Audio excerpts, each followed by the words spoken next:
പലപ്പോഴും നമ്മൾ പറയുന്ന കാര്യങ്ങൾക്ക് നമ്മൾ അഹങ്കാരികൾ എന്നൊരു പേര് കേൾക്കാൻ ഈ നക്ഷത്രക്കാർക്ക് യോഗമുള്ളതിനാൽ ഈ ഒരാഴ്ച പ്രത്യേകമായിട്ട് സംസാരങ്ങളെ പ്രത്യേകമായിട്ട് ശ്രദ്ധിക്കുക.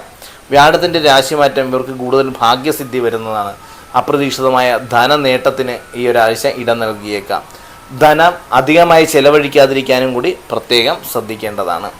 മൂലം, പൂരാടം, ഉത്തരാടത്തിൽ കാലം ഉൾപ്പെടുന്ന ധനക്കൂറുകാർക്ക് ഈ ഒരാഴ്ച പൊതുവെ ക്ലേശപരമായിരിക്കുന്ന ഫലമായിരിക്കും അനുഭവത്തിൽ വരിക. നമ്മൾ പറയുന്ന കാര്യങ്ങൾ പലപ്പോഴും തെറ്റിദ്ധരിക്കപ്പെടാനും അപവാദങ്ങൾ കേൾക്കുന്നതിനും ഈ ഒരാഴ്ച ഇട നൽകിയേക്കാം. മറ്റുള്ളവരുടെ സംസാരങ്ങളിൽ നിന്ന് വരുന്ന ക്ലേശങ്ങൾ നമുക്ക് പലവിധത്തിലുള്ള മനോവിഷമതകളും നൽകുന്നതാണ്. ദേശം വിട്ട് മാറുന്നതിനെപ്പറ്റി വരെ ചിന്തിച്ചു പോകുന്ന ഒരാഴ്ചയായിരിക്കും നമുക്ക് ഈ വരുന്നത്.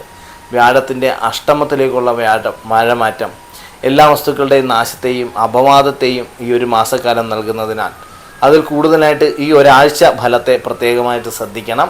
എന്ത് കാര്യങ്ങൾ ചെയ്യുമ്പോഴും ആലോചിച്ചുകൊണ്ട് പ്രവർത്തിക്കുന്നത് പിന്നീട് വരുന്ന മനോവിഷമതകളെ മാറ്റാനായിട്ട് ഏറ്റവും ഉപകരിക്കുന്നതാണ്.